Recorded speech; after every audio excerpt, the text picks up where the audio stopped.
आज मैं इस प्रेस कॉन्फ्रेंस में कह रहा हूं कि 17 सितंबर को शाम को 7 बजे मैंने नरेंद्र मोदी को 1000 करोड़ रुपए दिए थे। कर लो गिरफ्तार उनको। 100 करोड़ रुपए दिए, 100 करोड़ रुपए दिए गोवा चुनाव। अरे कहां है सबूत? मैं मोदी जी को कहना चाहता हूं, मोदी जी अगर केजरीवाल भ्रष्टाचारी है तो फिर इस दुनिया के अंदर कोई ईमानदार नहीं है। आज मैं इस प्रेस कॉन्फ्रेंस में कह रहा हूं कि 17 सितंबर को शाम को 7 बजे मैंने नरेंद्र मोदी को 1000 करोड़ रुपए दिए थे। कर लो गिरफ्तार उनको। ऐसे तो कोई भी इस देश में खड़ा होकर कुछ भी कह देगा। मैं कह रहा हूं कि नरेंद्र मोदी को 17 सितंबर की शाम को 7 बजे मैंने 1000 करोड़ रुपए दिए थे। गिरफ्तार करोगे इस बेसिस पे नरेंद्र मोदी को? भाई मेरे पास कुछ सबूत तो हो कहने का। कोई तो मैं कहूंगा भाई मेरे पास ये सबूत है, मैंने दिए थे। ऐसे ही कोई कुछ भी खड़ा होकर कह देगा और गिरफ्तार कर लोगे। 100 करोड़ रुपए दिए, 100 करोड़ रुपए दिए गोवा चुनाव। अरे कहां है सबूत? कोई सबूत नहीं है। ये पॉलिसी इतनी शानदार पॉलिसी थी, ट्रांसपेरेंट पॉलिसी थी, जो भ्रष्टाचार खत्म कर देती पूरे के पूरे शराब सेक्टर में। ये इस बात से साबित होता है कि ये पॉलिसी जब पंजाब में लागू की गई, पूरी कॉपी पेस्ट पॉलिसी है, जब पंजाब में लागू की गई तो इस पॉलिसी से 50% रेवेन्यू एक साल के अंदर बढ़ गया। 50% रेवेन्यू दिल्ली के अंदर इन्होंने लागू नहीं की, करने दी।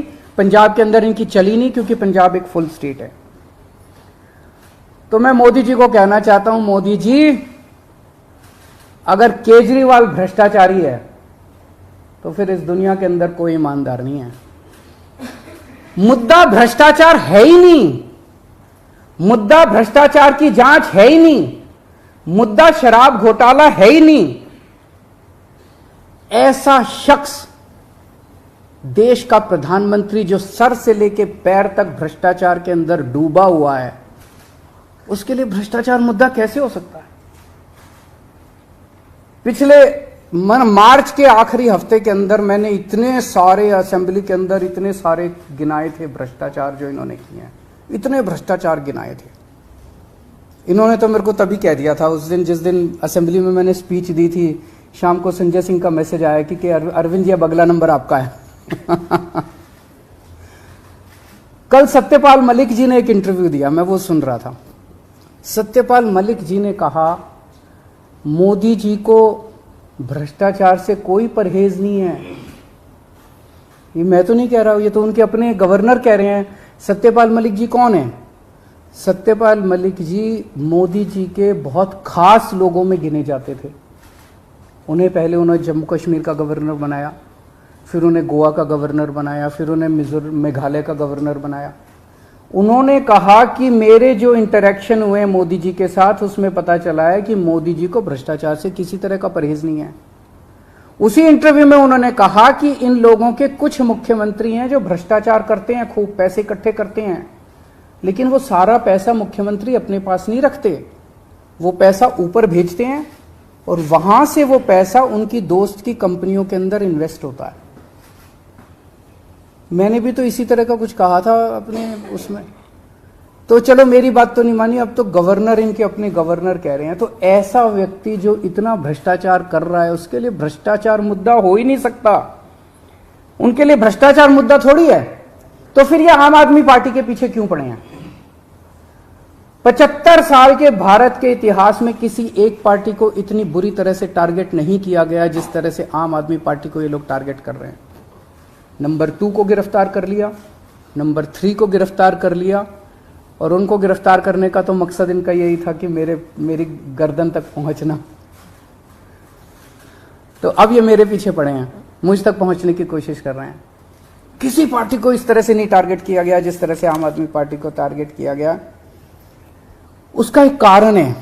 वो कारण है कि 75 साल के बाद आम आदमी पार्टी ने इस देश को एक ऐसी उम्मीद दी है जो कि कोई पार्टी नहीं दे पाई।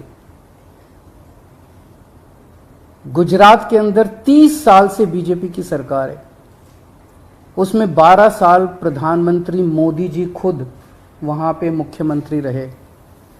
30 साल के अंदर ये एक सरकारी स्कूल ठीक नहीं कर पाए, एक भी सरकारी स्कूल ठीक नहीं कर पाए।